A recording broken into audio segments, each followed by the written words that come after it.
বাবা ও মা সুন্নি, পুরো বংশ সুন্নি, এবং ছেলে নতুন নতুন ওয়াহাবি। ইন্নাহু লাইসা মিন আহলিক, ও জন্মসূত্রে তোমার ছেলে হতে পারে, যেদিন থেকে ও কাফের হয়েছে ও তোমার ছেলে আর নেই।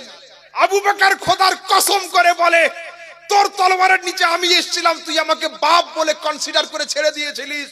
খোদার কসম করে বলি, মুস্তাফার দুশমন হিসাবে যদি তুই আমার তলোয়ারের নিচে আসতি, আমি ছেলে বলে তোকে ছাড়তাম না, দুশমনের রাসূল বলে আমি তোকে দু টুকরো করে দিতাম। বাবা ও মা সুন্নি, পুরো বংশ সুন্নি, এবং ছেলে নতুন নতুন ওয়াহাবি। এক্ষেত্রে কি করণীয়? দেখুন, দোষ কিন্তু আমাদের, মানতে হবে। কিভাবে? পিতা মাতা, দাদা পরদাদা যখন বুড়ো হয়ে যায়, তো বাপেরা মায়েরা যখন জেনে ফেলে যে আমাদের হায়াত আর খুব একটা নেই, অসুস্থ হয়ে গিয়েছি, মরে যে কোনো সময় যাবো, তো ছেলে মেয়ে নাতি ভাইপো ভাইজি বৌমাদেরকে ডেকে বসায় কাছে, বসিয়ে কি বলে, বাবা অমুক ফাইলটা খুলে দেখো, এত বিঘা জমির দলিলটা ওইখানে আছে, এই বাড়ির দাগ নাম্বারটা ওইখানে লেখা আছে, এই জমির খতিয়ান নাম্বারটা ওইখানে লেখা আছে, ওই খাতাটা খুলে দেখো বাবা, অমুক লোকের কাছে আমি 10 লাখ টাকা পাই, ওই খাতাটা খুলে দেখো, অমুক দোকানদার আমার কাছে 4 লাখ টাকা পায়। আমরা হিসাবপত্র বুঝিয়ে দিই, তাই না? যেন চলে যাওয়ার পরে ছেলে মেয়ে সমস্যায় না পড়ে। তো আপনি তো দুনিয়ার দলিল তো বুঝিয়ে দিলেন, আপনি যখন বুড়ো হলেন, মরে যাওয়ার সময় আসলো, আপনার ছেলে মেয়েকে কোন সময় ডেকে ইসলামের দলিল, আহলে সুন্নাতের খতিয়ান নাম্বার, মাসলাকে আলা হযরতের দাগ নাম্বার কি বুঝিয়ে দিয়েছেন? দিয়েছেন? না না না, এটা আমরা কোনোদিন করি না। এই ছেলে যে পথভ্রষ্ট হয়েছে, এর জন্য দায়ী আপনি, দায়ী আমি। কেন? তাকে ছোট থেকে সেইভাবে তালিম আমি দিইনি। একজন নবী ইন্তেকাল করার আগে কোরআনে ওসিয়ত করছেন, ফালা তামুতুন্না ইল্লা ওয়া আনতুম মুসলিমুন। আয় পুত্ররা, তোদের উপরে যেন ততক্ষণ মরণ না আসে যতক্ষণ তোরা প্রকৃত মুসলমান না হয়ে যাস। তো যদি আমরা এটার উপরে আমল করতাম, নবীর নসিহতকে নিয়ে নিজেদের ছেলেদের ওসিয়ত নসিহত করতাম যে বাবা আমার শেষ সময় আসছে, আমি তোদের সুন্নিয়াতের হালাতে দেখতে চাই, এই অবস্থায় তোরা দাঁড়িয়ে থাকবি, এটা নসিহত। আর আমি চলে যাওয়ার পরে তোরা ওয়াহাবি দেওবন্দি হবি না, আহলে হাদিস হবি না, এটা হলো আমার ওসিয়ত। আমরা নসিহত করিনি, ওসিয়ত করিনি, ওই ছেলে আপনার থাকবে কেন? হ্যাঁ, সঙ্গ দোষে লোহা ভাসে।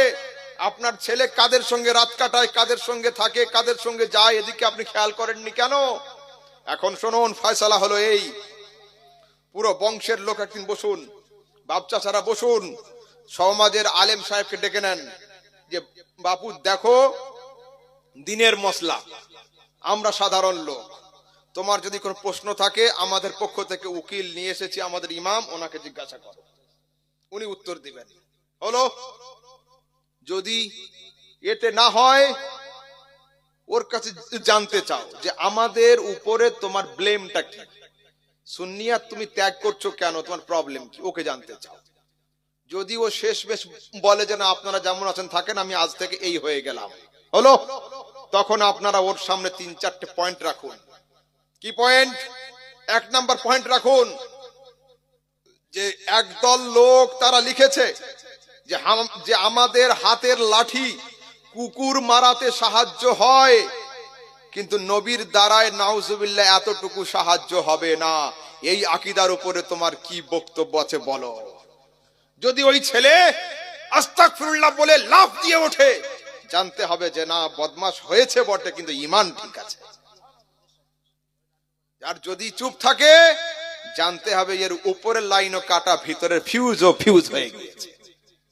তারপরে ফের বলুন, আল্লাহর হাত আছে, আল্লাহর পা আছে, আল্লাহর নাক আছে, আল্লাহর চোখ আছে, আল্লাহ আরশের উপরে যখন বসেন তো এত ভারী, আল্লাহর আরশ চচ্চড় মড়মড় করে ফেটে যায়, এই আকীদার উপরে তোমার কি বক্তব্য আছে?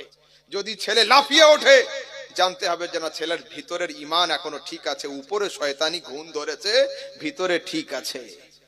তারপরে জিজ্ঞাসা করুন, রাসূল কি কিয়ামতের দিনে শাফাআত করতে পারবেন? যদি বলে না, জানতে হবে ছেলে শেষ। কিয়ামতের দিনে রাসূলের দ্বারা কোনো কাজ হবে, যদি বলে না, জানতে হবে ছেলে শেষ। রাসূল কি মরে মাটির সঙ্গে মিশিয়ে গিয়েছে, যদি বলে হ্যাঁ, জানতে হবে ছেলে শেষ। আল্লাহ কি মিথ্যা বলতে পারে, যদি বলে হ্যাঁ, জানতে হবে ছেলে শেষ। এই ছেলেকে বুঝিয়ে তওবা করানোর ব্যবস্থা করতে হবে, অন্যথায় ছেলেকে তেজ্যপুত্র করতে হবে, ওসিয়ত করে যেতে হবে যে আমার জানাজাতে তুই হাজির হবি না, তোর হাতের মাটিও আমার প্রয়োজন নেই। দিনের ক্ষেত্রে শক্ত হতে হবে। শুনুন কেন শক্ত করে বললাম, দুটো ঘটনা বলি, ঠিক আছে? হযরতে নূহ আলাইহিস সালামের যুগে প্লাবন এসেছিল না? নূহের নৌকোতে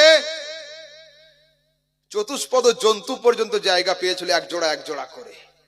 হযরতে নূহের ছেলে কেনান মানবে না বাপকে, পানিতে ডুবছে। হযরতে নূহ তাকিয়েছেন, মুখ ঘুরিয়ে নিয়েছেন, কিন্তু ছেলে তো দ্বিতীয়বার মোহাব্বতে আবার তাকিয়েছেন। আল্লাহ পাক বলছেন, মাহবুব মুখ ঘুরিয়ে নাও, ইন্নাহু লাইসা মিন আহলিক, ও জন্মসূত্রে তোমার ছেলে হতে পারে, যেদিন থেকে ও কাফের হয়েছে ও তোমার ছেলে আর নেই, তোমার ছেলে আর নেই। আরেকটা ঘটনা, হযরতে আবু বকর সিদ্দিক আগে ঈমান এনেছেন, আর আবু বকর সিদ্দিকের ছেলে কি নাম, হযরতে আব্দুর রহমান হলো, উনি ছিলেন কাফেরদের পক্ষে। তো যেদিন উনি রাসূলের হাতে হাত দিয়ে ছেলে ঈমান আনছে, কার কাছে? বাপের পীরের হাতে। কি খুশি! রাসূল হলেন বাপের পীর, আবু বকরের পীর, আর ছেলে আজকের ঈমান নিয়ে আসছে রাসূলের দরবারে। ঈমান আনার কাজ কমপ্লিট হয়ে যাওয়ার পরে হযরতে আব্দুর রহমান আবু বকর সিদ্দিককে জড়িয়ে ধরে ঝরঝর করে কান্না করছে, বলছে, আব্বা, অমুক যুদ্ধে তুমি লড়ছিলে নবীর পক্ষ থেকে, আমি লড়ছিলাম কাফেরদের পক্ষ থেকে। একবার তুমি ঘোড়া থেকে পড়ে গিয়েছিলে, আমার তলোয়ারের নিচে ছিলে, আমি তলোয়ারকে মারতে গিয়ে তোমার দিকে তাকিয়ে তলোয়ার ঘুরিয়ে নিয়ে চলে গিয়েছিলাম। কেন? তুমি বাপ মোহাব্বত এসেছিল। তো সেদিন যদি তোমাকে আমি দু টুকরো করে দিতাম, তো আজকের কলমা পড়ার পরে তোমাকে আব্বা বলে ডাকার আর সুযোগ পেতাম না। সঙ্গে সঙ্গে আবু বকর সিদ্দিক বলতেন, চুপ কর, তোর কুফরি দাস্তানকে রেখে দে। আবু বকর খোদার কসম করে বলে, তোর তলোয়ারের নিচে আমি এসেছিলাম, তুই আমাকে বাপ বলে কনসিডার করে ছেড়ে দিয়েছিলিস। খোদার কসম করে বলি, মুস্তাফার দুশমন হিসাবে যদি তুই আমার তলোয়ারের নিচে আসতি, আমি ছেলে বলে তোকে ছাড়তাম না, দুশমনের রাসূল বলে আমি তোকে দু টুকরো করে দিতাম, আমি তোকে দু টুকরো করে দিতাম। ঈমানের কাছে কোনো কনসিডার হবে না, ঠিক আছে?